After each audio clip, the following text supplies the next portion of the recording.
Hello there, and welcome. Tonight we're going on a journey through our cosmic neighborhood, but this isn't just any ordinary tour. This is a journey designed to help you relax, to let your mind wander through the vastness of space while your body settles into rest. As we travel together from world to world, let the calm pace of our exploration carry you away from the concerns of the day. There's no need to remember every detail, no test at the end. Just listen, imagine, and allow yourself to drift. We're going to visit every major world in our solar system, from the scorched surface of Mercury to the frozen darkness beyond Neptune. This is a place we call home, yet most of it remains utterly alien to us. These distant worlds, with their strange landscapes and exotic conditions, exist in a realm so far removed from our daily lives that contemplating them can bring a certain peace, a sense of perspective that helps us step outside ourselves for a while. But before we begin, please take a moment to like and subscribe, but only if you enjoy what I'm doing here. Also, leave in the comments where you're tuning in from and what time it is there. It's great to see how these videos connect people from around the world. Now find a comfortable position, close your eyes if you wish, and let's begin this epic tour. We'll start where all tours of the solar system must start, with the sun itself, the star that makes everything possible, the ancient light that has warmed our world for billions of years. The sun dominates everything around it. This massive ball of plasma contains more than 99% of all the mass in our solar system. Think about that for a moment. All the planets, all the moons, all the asteroids and comets combined make up less than 1% of what's out here. The sun is that overwhelmingly massive. But what exactly is the sun? At its core, it's a nuclear furnace where hydrogen atoms are being crushed together with such force that they fuse into helium. This process releases an enormous amount of energy, and that energy is what we experience as sunlight and heat. Every second, the sun converts about 600 million tons of hydrogen into helium. That might sound wasteful, but the sun has been doing this for about 4.6 billion years, and it has enough fuel to continue for another 5 billion years or so.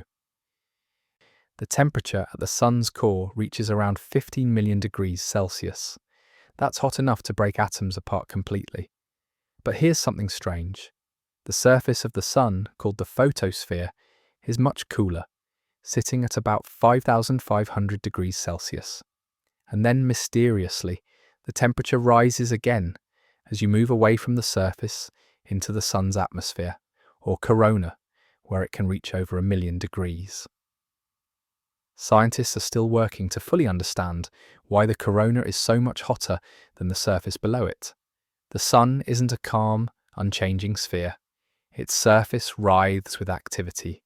Dark spots, called sunspots, appear and disappear in cycles that last about 11 years. These spots are regions where intense magnetic fields break through the surface, temporarily cooling those areas. Solar flares erupt with the energy of millions of nuclear bombs, sending radiation streaming through space, and occasionally the sun hurls massive clouds of plasma called coronal mass ejections into the solar system.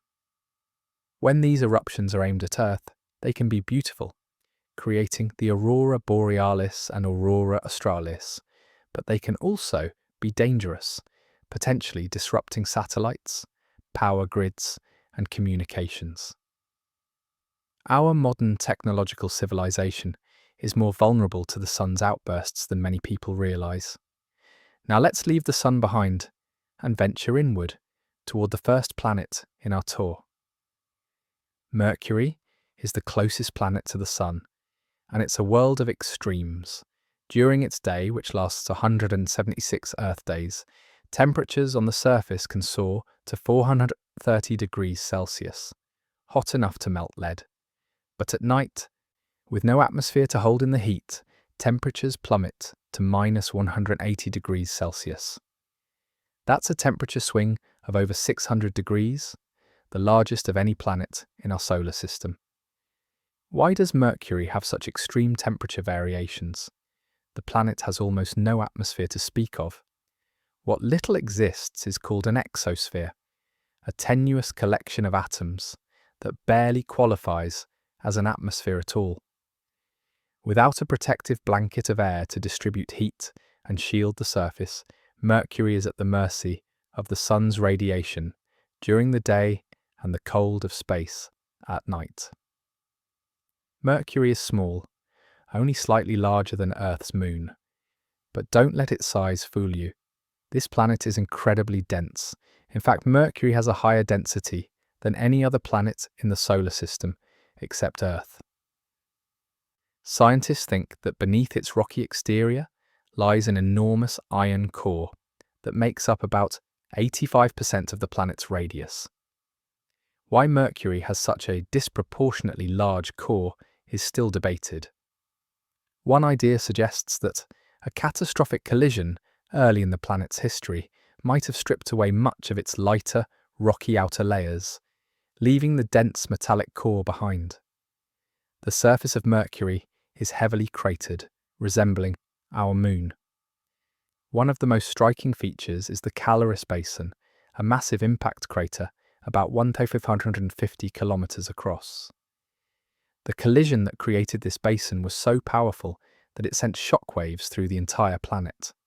On the opposite side of Mercury, directly across from Caloris, you can see strange, jumbled terrain called weird terrain by scientists. This chaotic landscape might have formed when seismic waves from the Caloris impact converged on the far side of the planet, fracturing and disrupting the surface. Mercury also has something unexpected: ice. Despite being the closest planet to the Sun, radar observations have revealed deposits of water ice hiding in permanently shadowed craters near the poles. These craters never receive sunlight, creating cold traps where ice can survive for billions of years. Some of this ice might even be covered by dark organic material, further protecting it from the Sun's heat. Mercury zips around the Sun faster than any other planet, completing an orbit in just 88 Earth days. The ancient Romans named it after their swift messenger god, and it's an appropriate name for the fastest planet in our solar system. Our next stop is Venus, Earth's nearest planetary neighbour, and often called our sister planet. The two worlds are similar in size, mass, and composition, but that's where the similarities end. Venus is a cautionary tale, a world that took a very different evolutionary path from our own. Seen from Earth, Venus is the brightest object in the night sky after the moon. Its thick clouds reflect sunlight brilliantly, giving it a beautiful, serene appearance. But beneath those clouds lies an environment that can only be described as hellish. Venus has the hottest surface of any planet in the solar system, with an average temperature of about 465 degrees Celsius. That's hot enough to melt lead, zinc, and tin. And here's the thing: Venus is hotter than Mercury, even though it's nearly twice as far from the Sun. How is that possible? The answer is the greenhouse effect, and Venus demonstrates it in the most extreme way. The planet's atmosphere is incredibly thick, about 90 times denser than Earth's, and it's composed almost entirely of carbon dioxide. This dense blanket of greenhouse gas traps heats with brutal efficiency. Sunlight penetrates the atmosphere and warms the surface, but the infrared radiation that tries to escape back into space is absorbed by the carbon dioxide and re-radiated back down. The heat builds and builds, creating a runaway greenhouse effect that has turned Venus into an oven. The atmospheric pressure on Venus's surface is crushing, equivalent to being 900 meters underwater on Earth. If you could stand on Venus, you would be simultaneously roasted, crushed, and corroded. Those beautiful clouds we see from Earth are made of sulfuric acid. An acid rain falls through the atmosphere, though it never reaches the surface because it evaporates in the extreme heat. The surface of Venus is hidden beneath those clouds, but we've managed to map it using radar. Soviet Venera landers briefly touched down on the surface in the 1970s and 1980s, surviving long enough to send back a few images before succumbing to the hostile conditions. More recently, orbiting spacecraft have used radar to peer through the clouds and reveal the landscape below. What they found is a world dominated by volcanism. Venus is covered in volcanic features, vast lava plains, enormous shield volcanoes, and strange dome-like structures that have no equivalent on Earth. The largest volcano, Map Mons, rises about 8 kilometers above the surrounding plains. Scientists think Venus might still be volcanically active today, though this remains an area of active research. Venus also has a peculiar rotation. While most planets spin in the same direction as they orbit the Sun, Venus rotates backward, a phenomenon called retrograde rotation. Even stranger, Venus rotates incredibly slowly. A single day on Venus, the time it takes the planet to complete one rotation, lasts 243 Earth days. That's longer than a Venusian year, which is only 225 Earth days.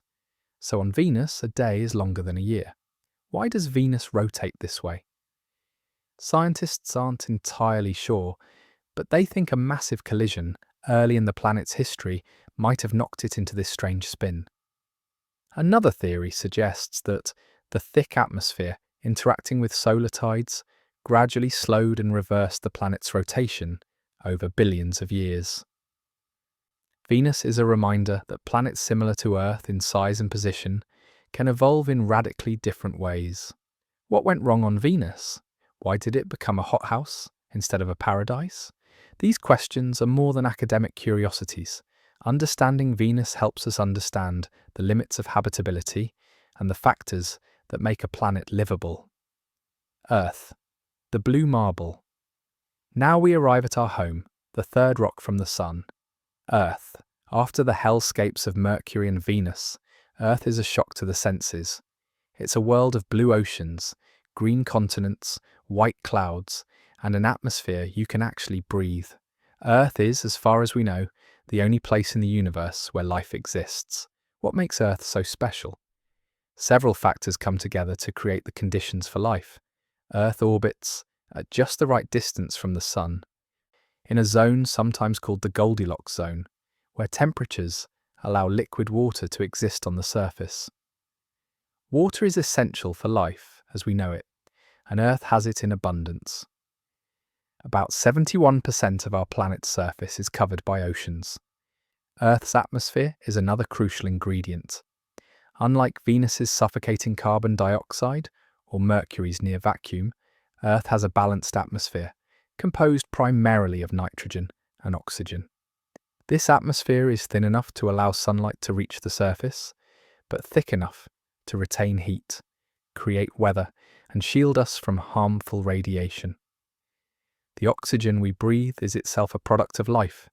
Billions of years ago, photosynthetic organisms, particularly cyanobacteria, began releasing oxygen as a waste product. Over time, this transformed Earth's atmosphere and paved the way for complex, oxygen-breathing life. Earth also benefits from a powerful magnetic field generated by the movement of liquid iron in its outer core. This magnetic field extends far into space, creating a protective bubble called the magnetosphere that deflects most of the solar wind and harmful charged particles from the Sun. Without this shield, our atmosphere might have been stripped away over time, much like what happened to Mars. The presence of a large moon is another factor that makes Earth unique. Our moon is unusually large compared to the planet it orbits. Scientists think the moon formed about 4.5 billion years ago when a Mars-sized object collided with the early Earth, ejecting debris that eventually coalesced into the moon. This collision might have also tilted Earth's axis, giving us our seasons. The moon stabilizes Earth's axial tilt, preventing wild variations that could lead to extreme climate swings. It also creates tides, which have played a role in the evolution of life, particularly in the transition from ocean to land. Some researchers suggest that tidal pools might have been important environments for the chemistry that led to the first living organisms. Earth is geologically active, with tectonic plates that constantly reshape the surface.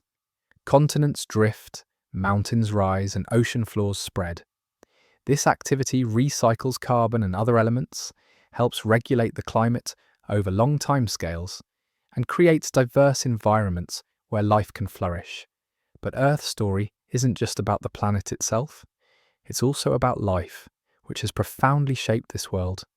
Forests and grasslands influence weather patterns. Microscopic plankton in the oceans produce much of the oxygen we breathe and play a crucial role in the carbon cycle. Coral reefs, built by tiny animals over thousands of years, create entire ecosystems.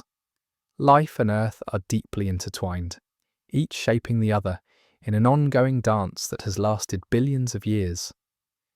Looking at Earth from space, astronauts often describe a profound shift in perspective.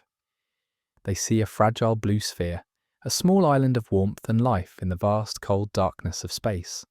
There are no visible borders, no nations, just one interconnected world. It's a perspective worth remembering as we continue our tour. The Moon, Earth's constant companion.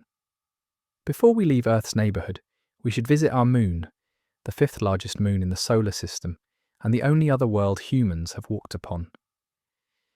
The moon dominates Earth's night sky, and it has captivated human imagination for as long as our species has existed.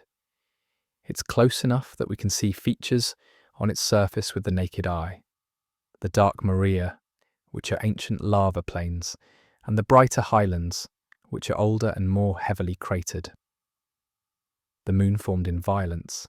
The giant impact hypothesis suggests that about 4.5 billion years ago, a Mars-sized protoplanet called Theia collided with the early Earth. The impact was so energetic that it vaporized much of both objects, sending a huge amount of debris into orbit around Earth. This debris gradually came together to form the moon. Evidence for this theory comes from several sources. The moon's composition is similar to Earth's mantle, but it lacks a large iron core and has very little water. This makes sense if the moon formed from material blasted off Earth's outer layers. Also, analysis of lunar rocks brought back by the Apollo missions shows that the moon and Earth have identical oxygen isotope ratios, suggesting they formed from the same material. The moon's surface is a museum of solar system history. Unlike Earth, the moon has no atmosphere, no water, and no geological activity to erase the past. Every impact crater, from the smallest pockmark to the giant basins, remains preserved. By studying these craters, scientists can piece together the bombardment history of the inner solar system. The dark Maria were formed between 3 and 4 billion years ago when massive asteroid impacts cracked the moon's crust, allowing molten lava to flood the surface. These lava flows filled the impact basins, creating the smooth, dark plains we see today. The largest of these, called Oceanus Procellarum, or the Ocean of Storms, is a vast region of ancient lava flows on the moon's near side. One of the moon's most distinctive features is that it's tidally locked to Earth.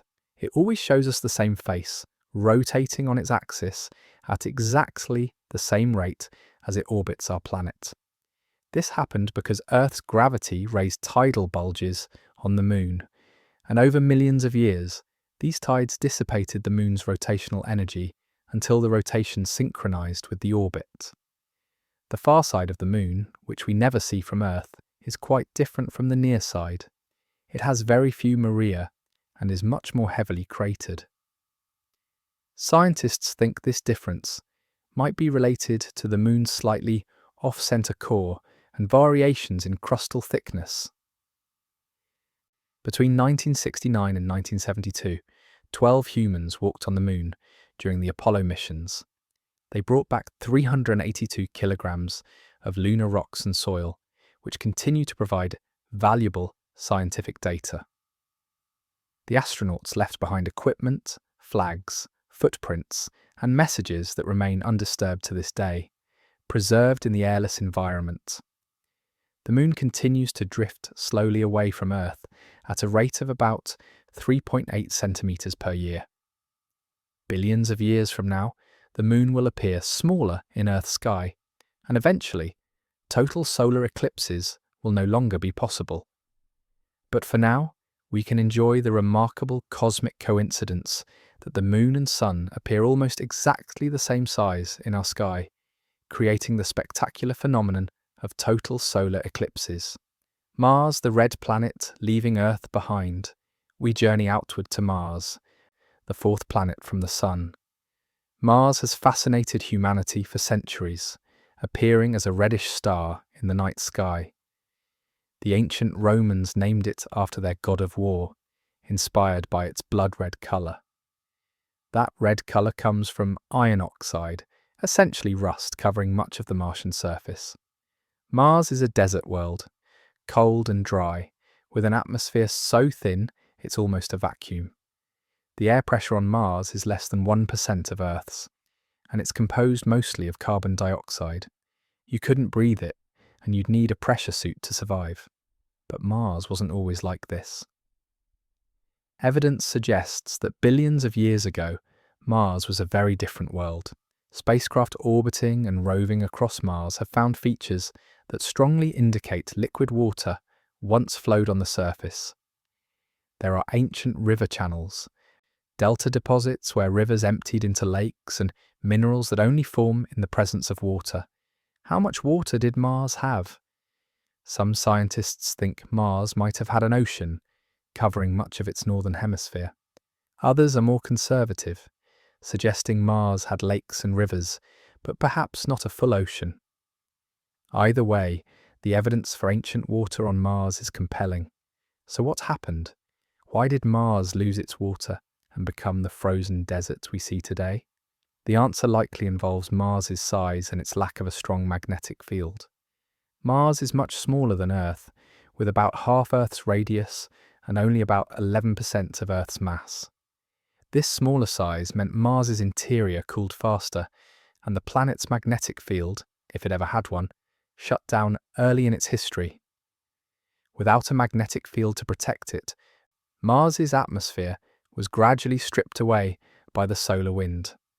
Ultraviolet radiation from the Sun also broke apart water molecules in the atmosphere, and the hydrogen escaped into space, while the oxygen either escaped or reacted with the surface rocks, creating the red iron oxide we see today. Over billions of years, Mars transformed from a potentially habitable world into the cold, dry planet we know. But Mars still has water. Large amounts of ice are trapped in the polar ice caps and buried beneath the surface. NASA's Phoenix lander even detected water ice just centimeters below the surface near Mars's North Pole. And in 2015, scientists announced evidence of liquid water flowing on Mars today. Dark streaks that appear on crater walls and other slopes during warm seasons seem to be caused by briny water seeping from underground. Mars's surface is a landscape of wonders.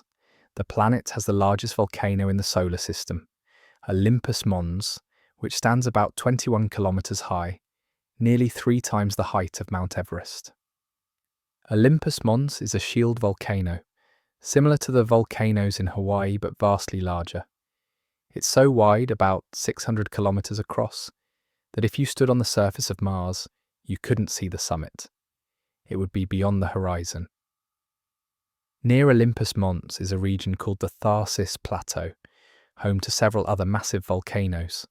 The Tharsis region is so large and massive that scientists think its weight might have actually shifted Mars's entire crust, changing the planet's rotation axis. On the other side of Mars is Valles Marineris, a system of canyons that stretches over 4,000 kilometers long, 200 kilometers wide, and up to 7 kilometers deep. To put that in perspective, it's about 4 times deeper and 10 times longer than the Grand Canyon. Valles Marineris wasn't carved by water erosion, like Earth's canyons.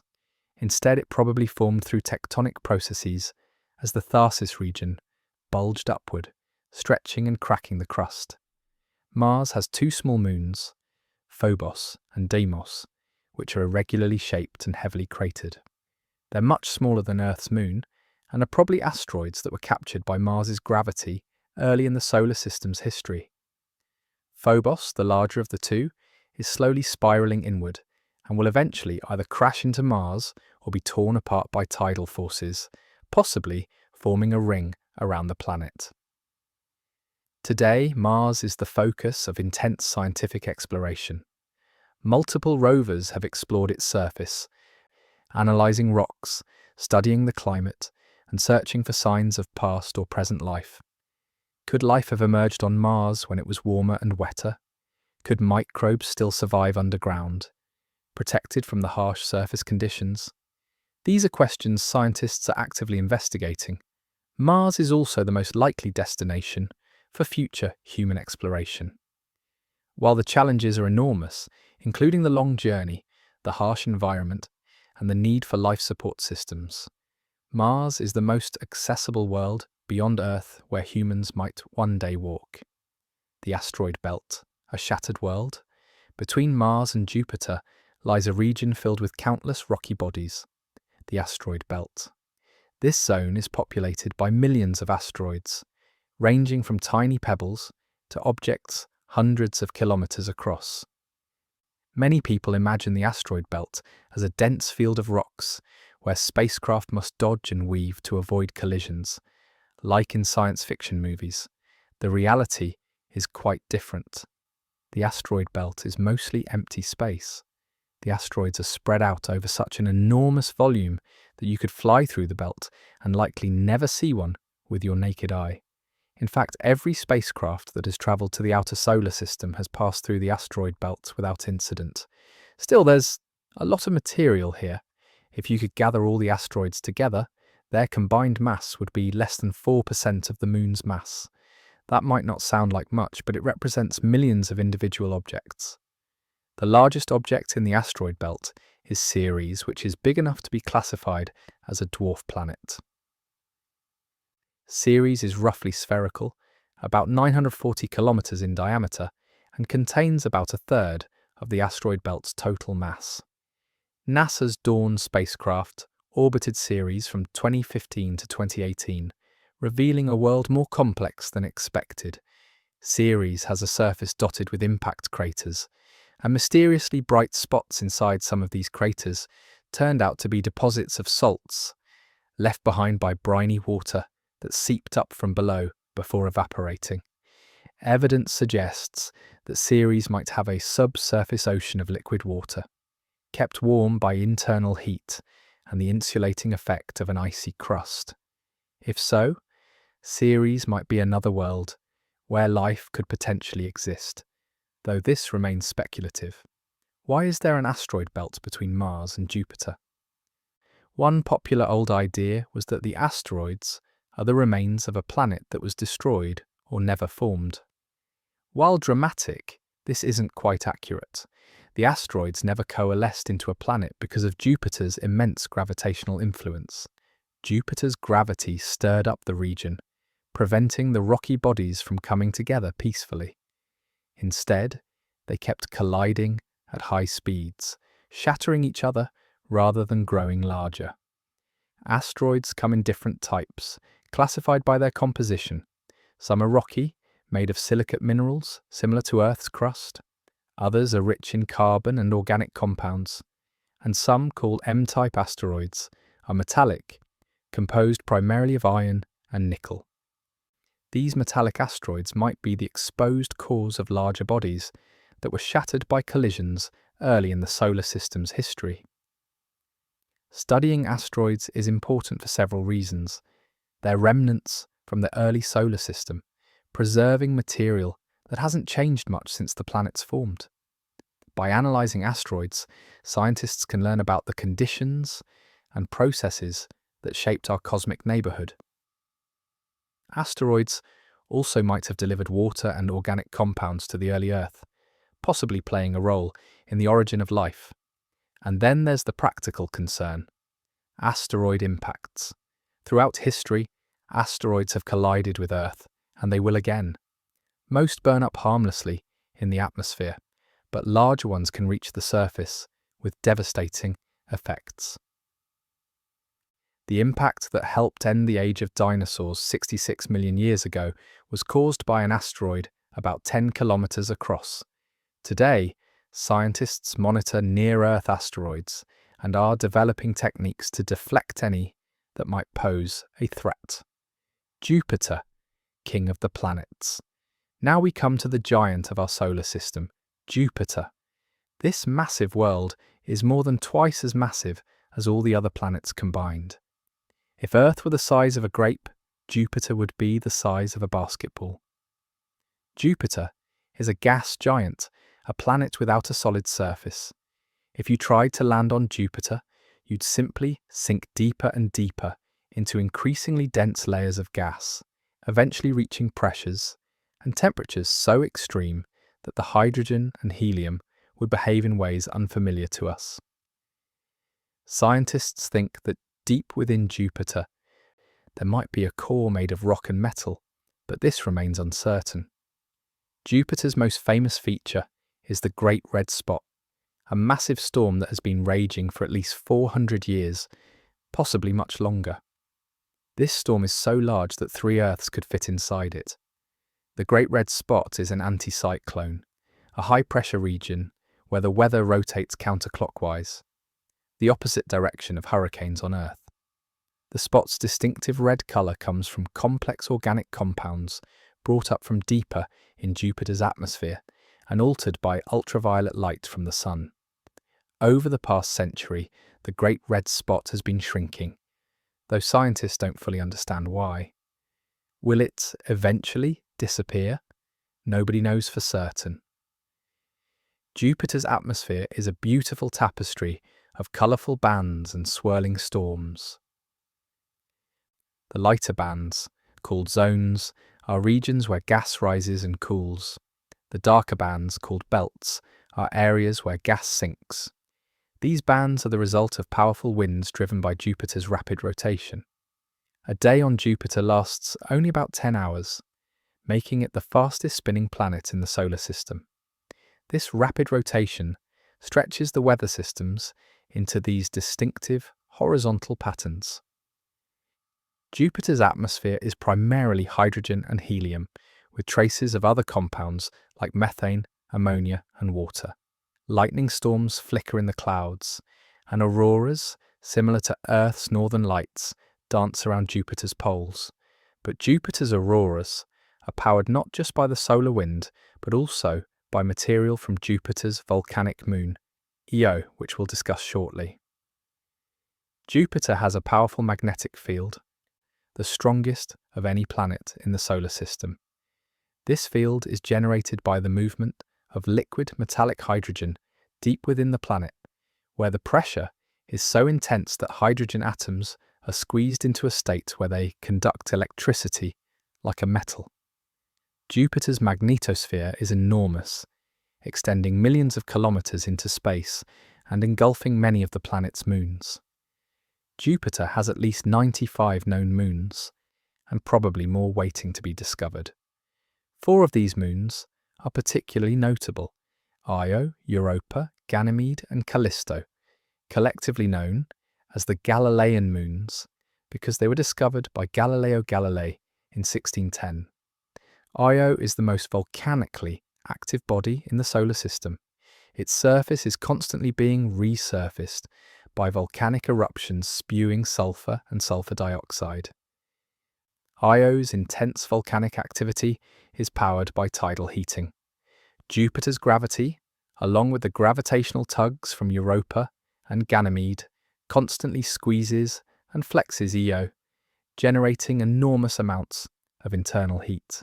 Europa is one of the most intriguing worlds in the solar system. Beneath its icy surface lies a global ocean of liquid water, kept warm by tidal heating similar to what drives Io's volcanoes, though to a lesser degree. This subsurface ocean might contain twice as much water as all of Earth's oceans combined. And where there's liquid water, there's the potential for life.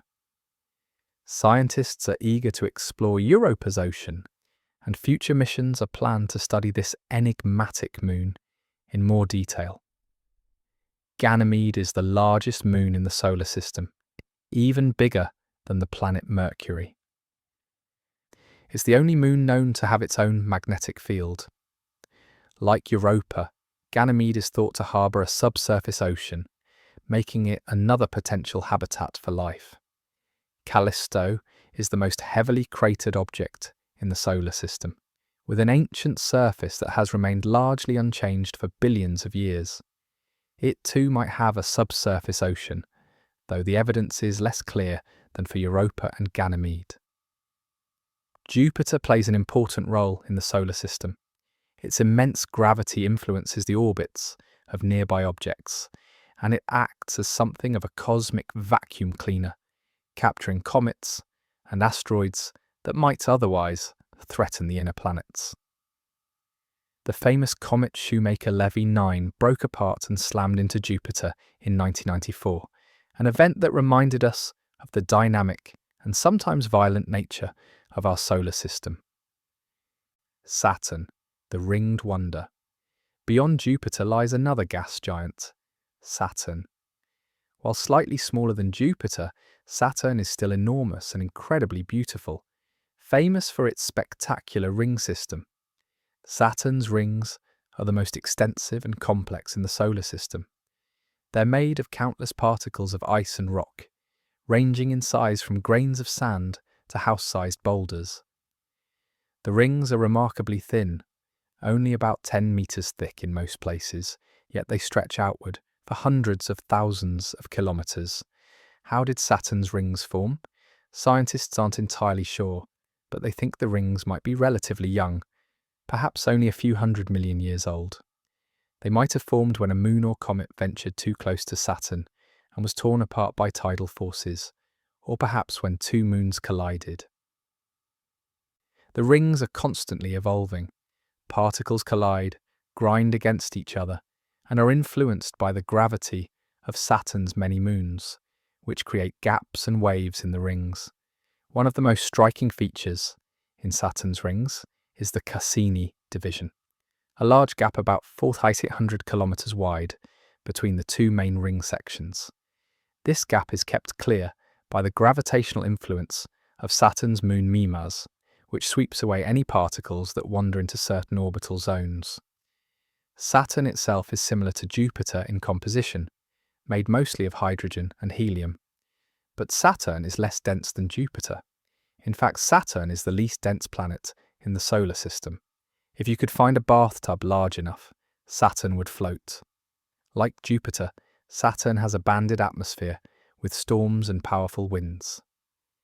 Wind speeds on Saturn can reach over 1,800 kilometers per hour near the equator. At Saturn's north pole is a remarkable feature, a hexagonal cloud pattern, a six-sided jet stream that has been stable for decades. Each side of this hexagon is wider than Earth's diameter. Scientists think the hexagon is a standing wave pattern created by the interaction of different wind speeds, though the exact mechanism remains an area of research. Saturn has at least 146 known moons, a diverse collection of worlds.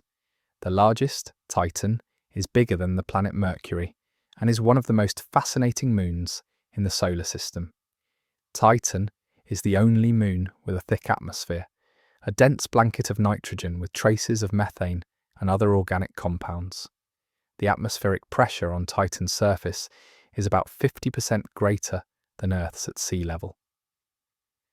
Titan's atmosphere is so thick and hazy that the surface is completely hidden from view in visible light. But using radar and infrared instruments, scientists have been able to map Titan's surface and discovered something astonishing.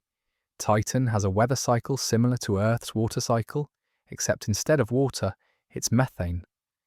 Liquid methane and ethane rain from Titan's skies, carving river channels and filling lakes and seas. Titan is the only other world in the solar system besides Earth known to have stable liquid on its surface. The largest of these seas, Kraken Mare, is larger than the Caspian Sea on Earth. In 2005, the European Space Agency's Huygens probe descended through Titan's atmosphere and landed on the surface, sending back images and data. The surface is dotted with ice pebbles, probably water ice as hard as rock in Titan's frigid temperatures of around -179 degrees Celsius. Beneath Titan's icy crust, scientists think there might be an ocean of liquid water mixed with ammonia. And there's speculation that life, perhaps very different from life on Earth, could exist either in this subsurface ocean or even in the liquid methane lakes on the surface. Titan is a world that challenges our assumptions about where and how life might arise. Another intriguing moon of Saturn is Enceladus, a small icy world that hides a big surprise. In 2005, the Cassini spacecraft observed geysers of water vapor and ice particles erupting from cracks near Enceladus's south pole. These geysers shoot material hundreds of kilometers into space, and much of it falls back to coat the surface with fresh ice, making Enceladus one of the most reflective bodies in the solar system. Where is this water coming from? Beneath Enceladus's icy crust is a global ocean of liquid water, kept warm by tidal heating from Saturn's gravity.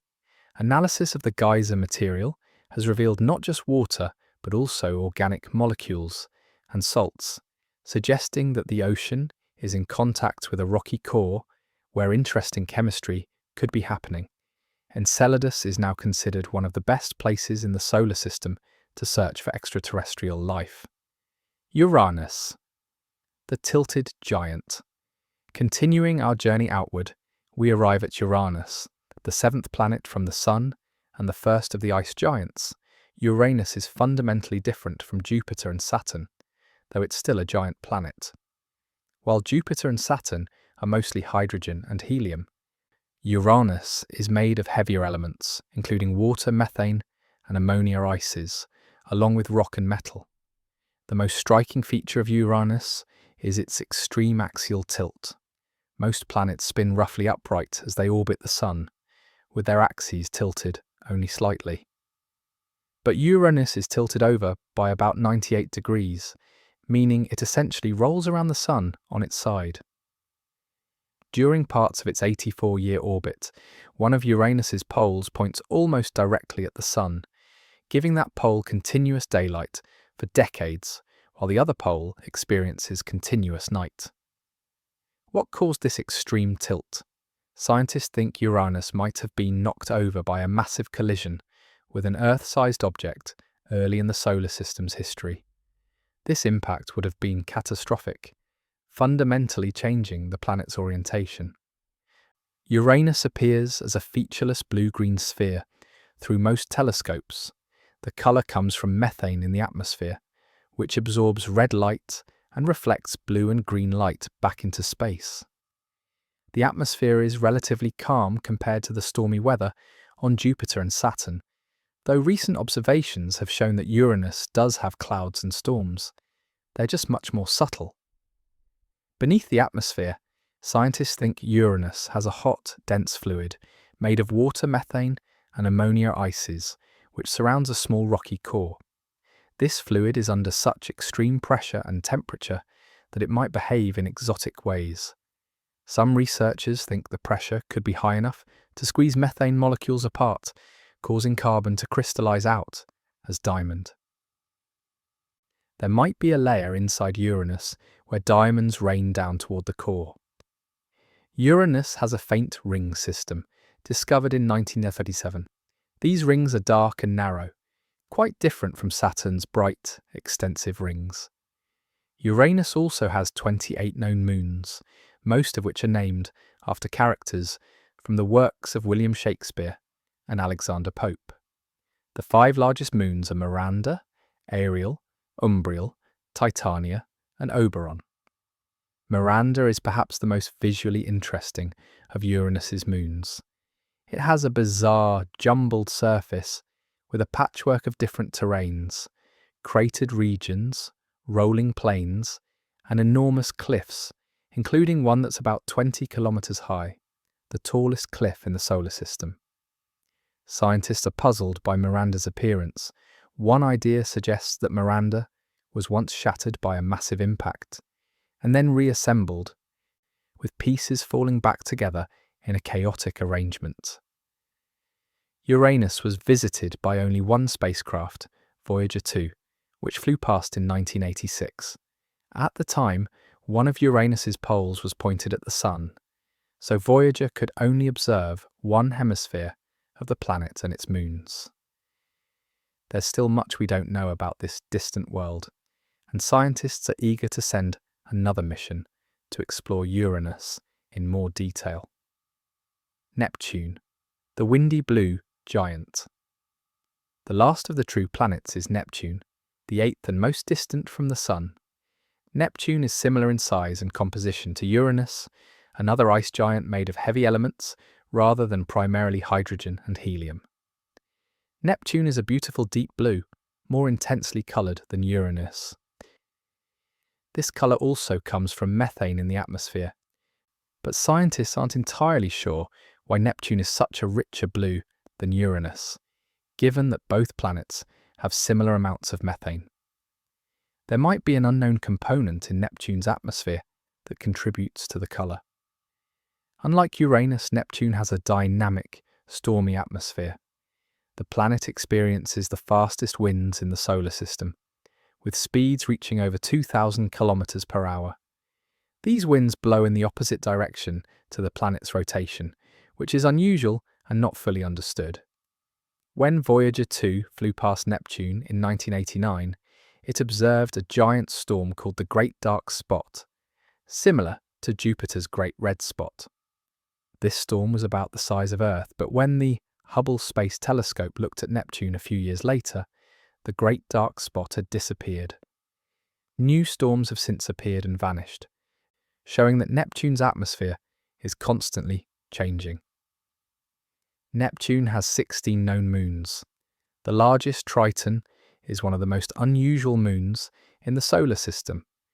Triton orbits Neptune in the opposite direction to the planet's rotation, a retrograde orbit, which strongly suggests that Triton didn't form with Neptune, but was captured later. Scientists think Triton might be a captured Kuiper Belt object, similar to Pluto. Triton is geologically active, despite being one of the coldest places in the solar system, with surface temperatures around -235 degrees Celsius. Voyager 2 observed geysers on Triton erupting nitrogen gas and dark organic compounds high into the thin atmosphere.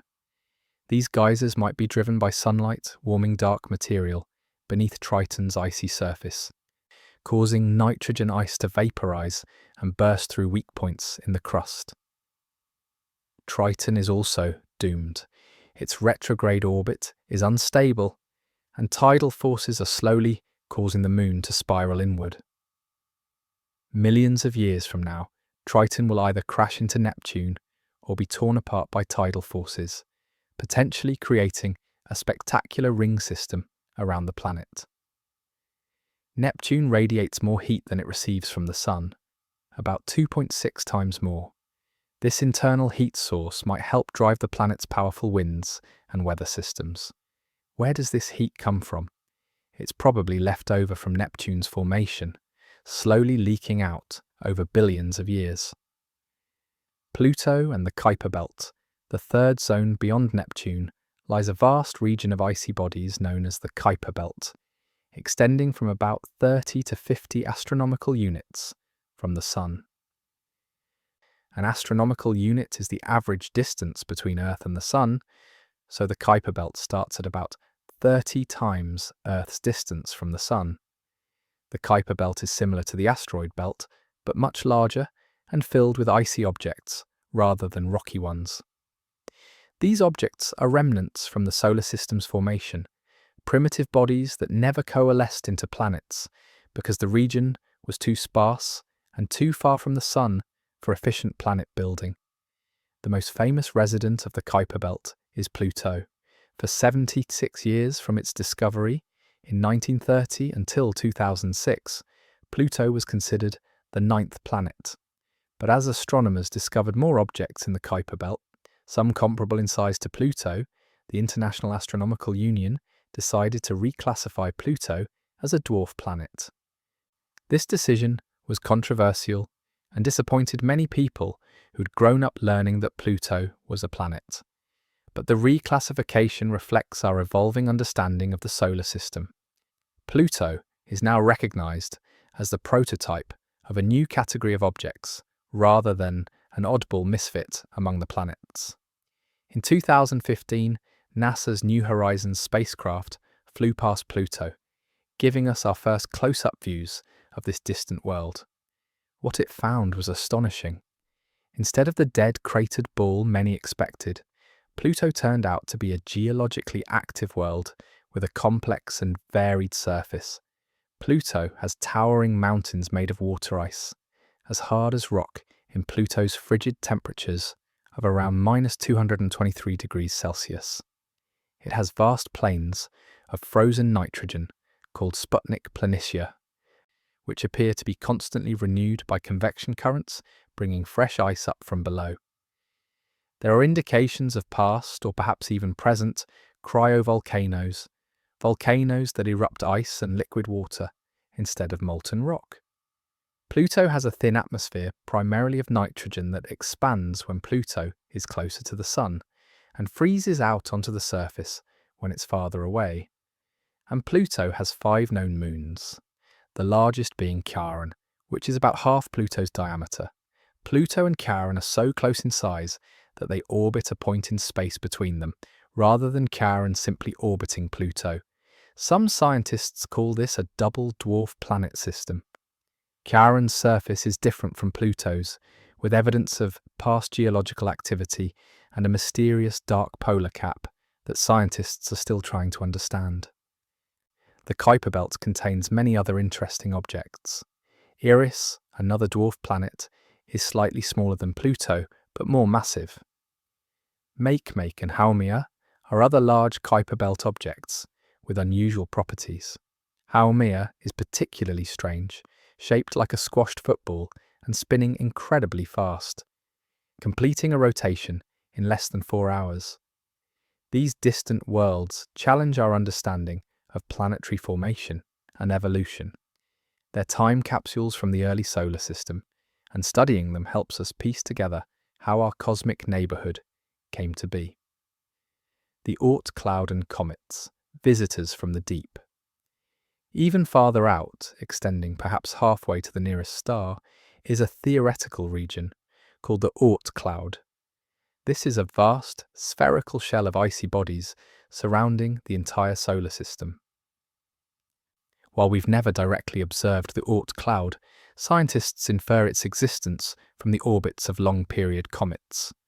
Comets are icy bodies that occasionally visit the inner solar system. As they approach the Sun, the ice on their surfaces vaporizes, creating the characteristic glowing head, or coma, and the long streaming tail. Comets have been observed throughout human history, often regarded with awe and sometimes fear. Short-period comets, which orbit the Sun in less than 200 years, mostly come from the Kuiper Belt. But long-period comets, which can take thousands or even millions of years to complete an orbit, are thought to originate from the Oort cloud, something perhaps the gravitational influence of a passing star or the tidal forces from the galaxy itself. Occasionally nudges an Oort cloud object into the inner solar system, where it becomes visible as a comet. The Oort cloud might contain trillions of icy bodies. Though their total mass is probably only a few times that of Earth, these objects are the most distant members of the Sun's family, barely held by the Sun's gravity and easily perturbed by external forces. Studying comets is valuable because they're among the most primitive objects in the solar system. They contain material that has barely changed since the solar system formed. Missions like ESA's Rosetta, which orbited and landed on Comet 67P, have provided detailed information about comets' composition and structure. These studies help us understand the conditions in the early solar system and might even shed light on the origin of Earth's water and organic compounds. Looking back, our place in the cosmos. We've now completed our tour of the solar system, travelling from the blazing heat of Mercury to the frigid darkness beyond Neptune. We've seen scorching deserts, frozen moons with hidden oceans, giant storms larger than Earth, volcanoes on icy worlds, and rings of ice and rock encircling giant planets. What have we learned? First, that our solar system is incredibly diverse. No two worlds are exactly alike. Each has its own story, shaped by its size, composition, distance from the Sun, and interactions with other bodies. Second, we've learned that the conditions for life might exist in more places than we once thought. While life on Earth depends on liquid water, sunlight, and a breathable atmosphere, we've found hints that liquid water might exist beneath the icy surfaces of Europa, Enceladus, Titan, and other moons. These subsurface oceans, warmed by tidal heating and insulated from the cold of space, could potentially harbour life forms completely unlike anything on Earth. Third, we've learned that our solar system is dynamic. Planets migrate, orbits change over millions of years, moons slowly spiral inward or outward, and catastrophic collisions have shaped and reshaped worlds. The solar system we see today is just a snapshot in an ongoing story that began 4.6 billion years ago and will continue for billions of years into the future. Our exploration of the solar system is still in its early stages. We've sent spacecraft to every planet, and we've landed on a few moons and asteroids, but there's so much more to discover. Future missions will search for life on Mars and the icy moons of Jupiter and Saturn. We'll send probes to study Uranus and Neptune in detail. Humans might walk on Mars and perhaps eventually on the moons of Jupiter and Saturn. But beyond the scientific discoveries, exploring the solar system changes us. It gives us perspective. Earth, with all its beauty and complexity, is just one small world among many. The problems that seem so large from our ground-level perspective shrink when viewed from space. National borders vanish. The conflicts that divide us seem less important when we realise that we're all inhabitants of the same fragile planet. The only world we know for certain harbours life. Carl Sagan, the astronomer and science communicator, once described Earth as a pale blue dot after seeing an image of our planet taken from Voyager 1 at the edge of the solar system. In that image, Earth appears as a tiny speck of light, suspended in a sunbeam. Sagan reflected on how every human being who has ever lived on that dot. Every joy and suffering, every civilization and empire, every saint and sinner, all confined to that one small stage. Our tour of the solar system reminds us of both our insignificance and our significance.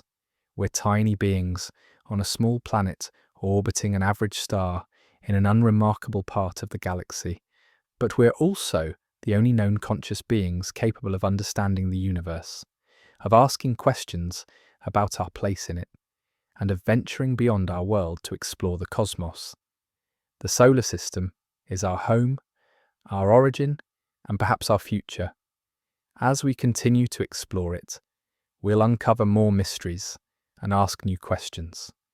We might find that we're not alone, that life has emerged elsewhere in our cosmic neighbourhood, or we might find that we are alone, at least for now, which would make our existence even more precious. Either way, the solar system awaits. It's a frontier as vast and as challenging as any that humanity has ever faced, and it invites us to keep looking up, keep wondering, and keep exploring. Thank you for joining me on this journey through our solar system. I hope it's inspired a sense of wonder about the magnificent cosmic neighbourhood we call home.